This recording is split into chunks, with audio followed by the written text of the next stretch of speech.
People make time for everything and everyone else in their life, but they never make time for themselves. If you go up to someone who you know and say, like, would you like to catch up for coffee? Let's do coffee. They're like, oh, I can't this week, but I can next week. How about Thursday, 7 p.m.? Perfect. I'll see you at this place. When was the last time someone is willing to take time out of their life to spend time with themselves? So if I wanted to get to know you, and we've had one dinner, and we had a great conversation, we're spending time here. If I wanted to get to know you, I would have to spend time with you. We'd have to meet up for coffee, a glass of wine. If I really want to get to know you, maybe we meet up once a week. Every Friday night, we go out for a glass of wine, we chat for a couple of hours. After a year, I'd get to know you really well, you get to know me really well. But it requires me spending time with you. So if you want to get to know yourself, you need to spend time with yourself. But in a way that you can inquire, right? So people say to me things like, oh, I walk my dog in the park, that's my time with myself. And I'm like, no, it's not. That's you walking the dog. People go like, oh, I go for a jog, that's my alone time. No, that's you jogging, avoiding traffic, watching where you're stepping so you don't trip and fall over. Spending time with yourself is sitting down, closing your eyes, not interacting with the outside world, and actually going inside and having that conversation. The same conversation I would have with you and say like, hey Brian, so where did you grow up? You know, you said California, do you like to surf? No? Hate the water? Love the water? Tell me, right? And people don't have that conversation, and because they don't have that conversation with themselves, they don't end up knowing what they want in life.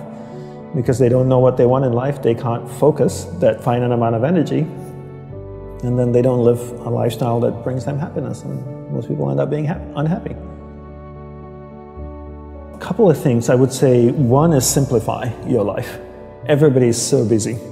Everybody's got a lot of things to do. We don't actually have a lot of things to do. Right. We like being distracted because then we don't have to think about ourselves. And we don't have priorities in life. Most people don't have clear priorities in life.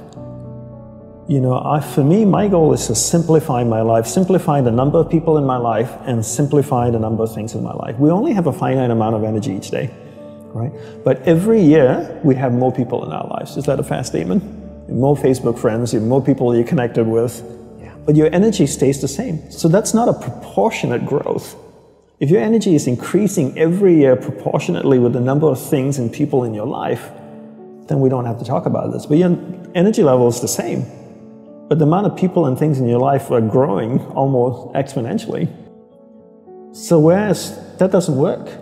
So for me, it's always about simplifying first the people and things into your life, into who and what's most important, taking that finite energy that you have each day and focusing. Second step is learning how to focus and concentrate that finite amount of energy into the people and things that truly matter.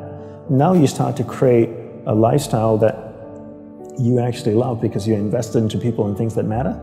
And the byproduct of that is happiness. And you said happiness is not a goal. Is that correct? Yes, happiness is not a goal. And if you ask most people, what do you want in life? They say, I want to be happy. Right? Would that be a fair statement? I mean, yeah, literally, it's in the U.S. Constitution, I think, the pursuit of happiness. The pursuit of happiness. Right. I always say you should never pursue happiness. Don't pursue happiness. Pursue a lifestyle where the byproduct of that lifestyle is happiness. So happiness comes as a byproduct. I spend time with the people that I love.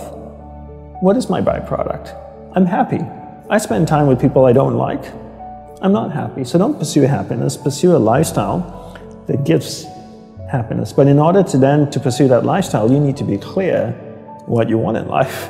What's your purpose in life? And people don't know this because they don't spend any time with themselves.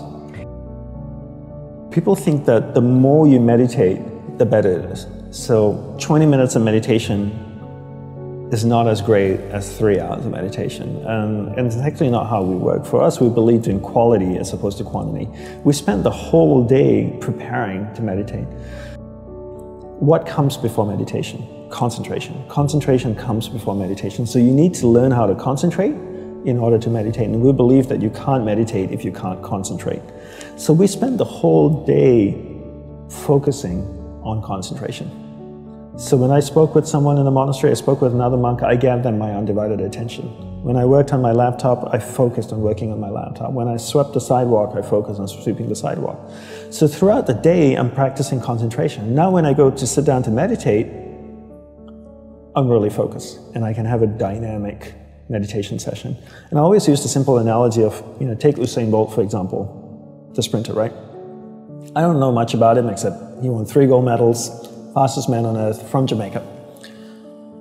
I can make an assumption, and tell me if I'm wrong, that his whole day is structured. That he eats the right kinds of food and drinks the right amount of water. He goes to the gym. If you look at the boy, he's ripped, right?